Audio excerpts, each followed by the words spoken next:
Welcome to the Julie Laughton Living Podcast, the place to get advice, tips, and tricks to building the life and luxury home of your dreams with 30-year business owner, designer, and builder, Julie Laughton. It all starts with a good plan. This is Julie Laughton Living. Welcome, everybody, back to the Julie Laughton Living Podcast. Today's podcast is about the permit process for building a custom home ground up. Now, the permit process, of course, happens after the design process. And I happen to do all parts of the design process. So with me, it's a one-stop shop. So you just deal with me and one person the whole time, which is a luxury.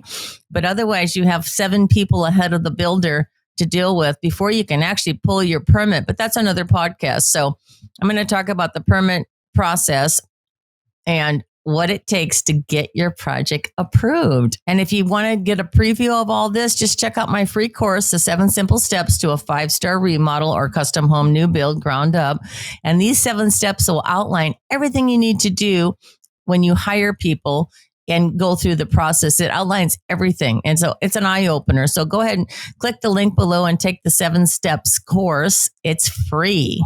So the permit process in every city is a little different. And sometimes like there's a county instead of a city. So it's different. But the permit process, which is the plan check, is you hire your architect. And then you have 5 engineers to build a custom home. So you have an architect, a structural engineer, a survey engineer, a soils engineer, civil engineer, and Title 24 engineer. All those people are part of the permit process for the plans. The plans go through the planning and zoning process first. And then there's a design review or coastal commission in some cities. And then after that, it's all approved and everything checks out and all the plans have their corrections. And then they end up in the building department. And then the building department is the last step before the permit is pulled. But those 3 stops in most cities are 3 months each, hence 9 months or a year to get your plans approved. And then if you get caught up in what Laguna Beach has, which is a design review, it could add up 3 months. It could add a year. I have heard stories of 5 years. So the point is, it's a process to get your plans approved because you're dealing with the city's building officials who make sure your plans are to code and follow all regulations. And then once you have your permit, it's like easy because it's all right there. But the process in advance of building legally is extensive. So you need the right people that know the city, that know what they're doing and are familiar with the codes, because you don't want someone from another city coming in thinking they know because they don't. And they need to know how each city works. And then it's really helpful if you actually know your planners and your building officials so you can have conversations with them. I mean, it doesn't matter if you're a stranger, but when you know you have a relationship, and then it makes things smoother and you get your questions answered faster. So it's a wonderful process, but it's not quick is the point. Once you have your plans done by the proper professional, because in my case, I'm the designer and I do the architecture, the interior design, the space planning, the whole enchilada. I do all that for my clients. And my motto, again, my motto is it all starts with a good plan is for a reason, because you can't just go hire a contractor and say, build this, because they have to have plans. And the people that draw the plans and take you through that process need to be the right people, because most people need to hire an architect, 5 engineers, an interior designer, a space planner, a custom kitchen designer, a lighting designer, a landscape designer, a landscape architect, a pool designer. You know, there's all these people that need to be part of the plans for a custom home. It's extensive. And if you don't have the right people, then the plans don't work. And then the contractor doesn't have his Bible or his set of plans to follow. So it's probably the most important thing is starting with complete plans and making all your decisions before construction starts. Don't let anybody talk you into, oh, here's an allowance, you can pick it later. No, you need to make all your decisions before the permit is pulled and save yourself a nightmare. Because if you delay the project, you're going to cost yourself money and there's no one to blame but you. So, and then it just causes aggravation. So there's nothing worse than a client thinks they know better and I'll do it later. I don't tolerate that.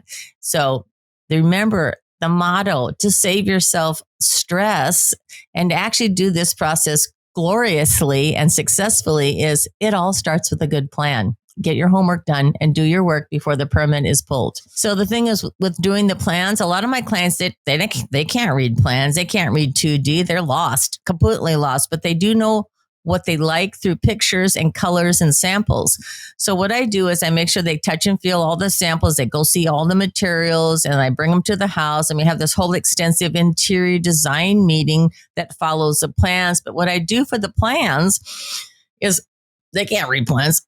I mean, some of them can, but I do elevations and the elevations are in color. And then I turn the elevations into 3D movies and we walk through the house. So there's a whole process where you actually walk through the house and you see everything just like you're there. And like it's a photograph. That's how detailed it is. So you can see your house in color in 3D walkthrough before the construction starts. Because if your client doesn't get it, you're screwed. All right. They need to get it. So the only way to get it and truly know you get it is, of course, complete plans, everything specified, all materials, which translates into cost. But your client needs to see a 3D rendering, a colored picture like a movie, because then everybody understands that. That's easy. Colored pictures. A picture is 1,000 words. And then they get the feeling they know. So yeah, there's a whole thing about the 3D rendering, because plans, they're just paper. They don't walk and talk by themselves, but the movie tells a story. Okay, so there's other situations where you hire an idiot to do your plans from out of town. You just have someone incompetent that talks you into doing plans. I mean, I hate to be harsh, but it's hard to screw things up unless you're incompetent. So you need to hire the right people to draw plans, because the plans basically are the Bible the contractor follows, and the plans are the history of what happened with you during the design process, because the plans reflect your dreams and then city codes and all that good stuff. But the plans are supposed to reflect everything you want and need on, and it's documented. Everything you ask for should be on those plans before the permit's pulled. So if you don't submit the right plans with all the right information, and again, the client's participation is, what do I want? What do I need? Oh, yes, great. And it's the space plan and the colors and the materials, blah, blah, blah. And then there's a shit ton of information for codes and regulations that clients aren't even aware of, that we do professionally with the city and the government. That's a whole nother thing. But for the client, if the plans are submitted wrong on any level, concluding codes and regulations, and then what you want's not on there, and then you have to pay to have them changed or wait another 3 months because your architect or your designer didn't listen to you, that sucks. So it's key to review the plans and sign them and know that someone listened to you and put the information on the plans. And then you have to pray they actually know what they're doing and get it right with the codes and regulations, because otherwise the plans get rejected and then you got to wait. So I don't need to brag, but my plans never get rejected. And my plans have all the information my clients ever tell me, because I go through an extensive design process in advance. I mean, there's a reason my motto is it all starts with a good plan, because that's the only way to guarantee a successful project.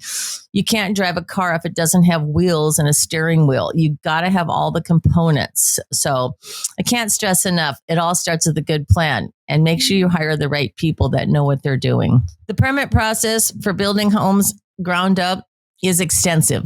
Be ready. Make sure you hire the right people, and you should be enjoying the process. If you're aggravated the first month, fire everyone and start over. I don't know. Or maybe it's you. I don't know. Because the thing is, it's a lot of work to go through the plan process, but then it should be a breeze once the permit's pulled and the construction begins. Because if you do it right, it's a lovely, enjoyable process, because you're creating something. You know, the house is like creating something. You're birthing a new baby. Your new house is like a creation. So it should be a wonderful, stress-free process. And to make it stress-free is hire the right people, follow the 7 simple steps, do not do it out of order, and hire people that know about that process and take you through it correctly. So I can't stress enough. It all starts with a good plan. And the permit process is super important that someone knows what they're doing when they're taking it through it. But all your homework and all your hard work is done at the beginning. And then when the build happens, you just should be enjoying it and watching it be created. So my message, again, it all starts with a good plan.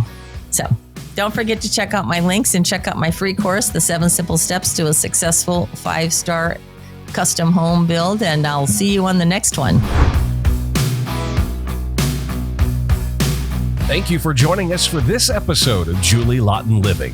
For more information or to connect with Julie one-on-one, visit julielaughtonliving.com. And don't forget, it all starts with a good plan.